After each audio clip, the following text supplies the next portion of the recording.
Bienvenue FO. Alors aujourd'hui, on plonge dans une histoire assez incroyable qu'on a suivie de près pour notre article, cette bataille juridique complètement folle entre Cards Against Humanity, le jeu, et SpaceX. Ça part, comme on le raconte dans l'article, d'un petit bout de terrain au Texas. Cards Against Humanity l'achète en 2017. C'était financé par 150 000 personnes qui avaient donné 15 dollars chacun. L'objectif initial, c'était assez politique, hein. C'était un pied de nez pour essayer de bloquer le projet de mur de Donald Trump. Oui, un geste très symbolique, quoi. Exactement.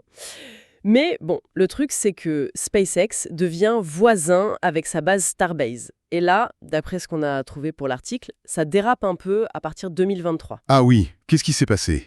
Mais SpaceX aurait utilisé ce terrain sans demander la permission, comme parking, zone de stockage. Ah, carrément. Pire encore, ils y auraient déposé des déchets spatiaux, c'est le terme utilisé. Des déchets spatiaux.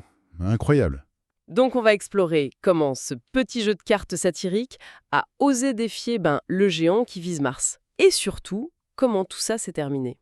Allez, on y va. Alors pour revenir un peu en arrière, cette campagne de 2017, Cards Against Humanity Saves America. Oui. L'idée, c'était vraiment ça. Acheter ce terrain près du Rio Grande, un peu pour embêter, pour gêner la construction du mur. Et l'engagement, on le rappelle dans l'article, c'était de le laisser à l'état sauvage. C'est typique de Cards Against Humanity, ça, non?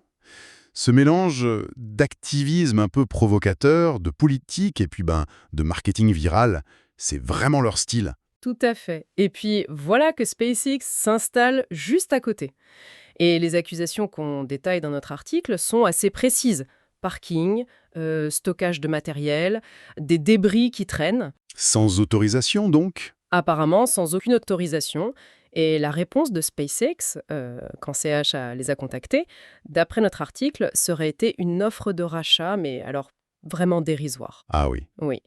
Et avec en plus un ultimatum de 12 heures pour accepter, genre prenez ça ou rien. Ah d'accord, ambiance. Voilà. Du coup, la riposte de CH, en septembre 2024, elle est directe, plainte en justice. Et il demande pas moins de 15 millions de dollars. 15 millions? Oui. Et c'est là, franchement, que ça devient assez génial dans leur style.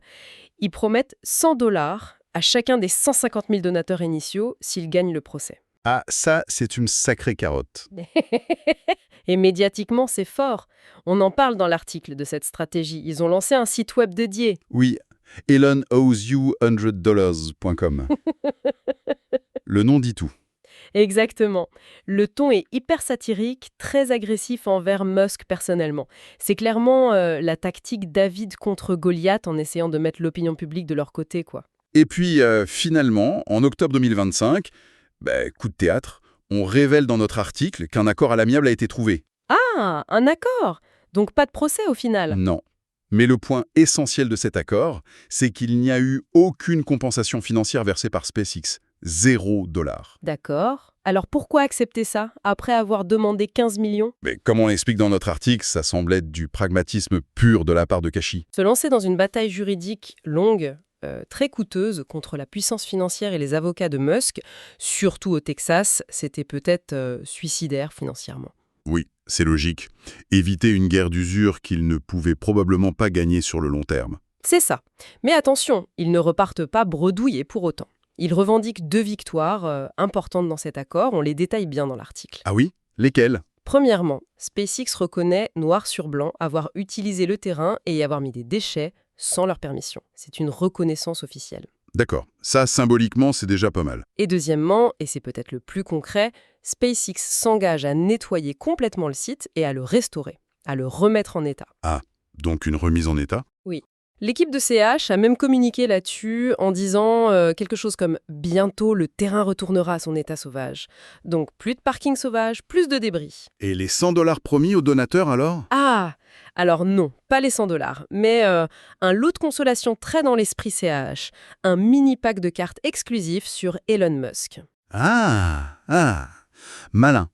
Dernier coup marketing, quoi. Toujours. Alors finalement, qu'est-ce qu'on peut retenir de toute cette affaire? Ben, la conclusion qu'on tire dans notre article, c'est que c'est une sorte de victoire, on pourrait dire morale et pragmatique. Pas d'argent, certes, mais ils ont utilisé l'humour, la pression médiatique pour obtenir une reconnaissance des torts et surtout une réparation matérielle, le nettoyage du terrain. C'est une victoire sur le plan symbolique et sur le terrain littéralement. Exactement. Au final, l'histoire qu'on raconte dans notre article, c'est un peu une fable moderne, non?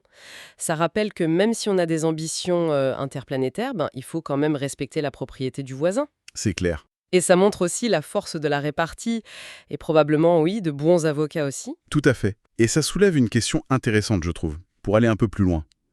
Au-delà de l'anecdote, qu'est-ce que ça dit sur la capacité d'acteurs, un peu décalés, comme CA, à utiliser la satire, l'opinion publique, pour défier des très grosses boîtes? Hmm. Même sans viser le jackpot financier, ils arrivent à obtenir des choses. C'est peut-être un aperçu des nouvelles formes de confrontation ou de demande de compte à l'ère numérique, non? Qu'est-ce que ça annonce pour l'avenir? C'est une excellente question pour conclure. À méditer.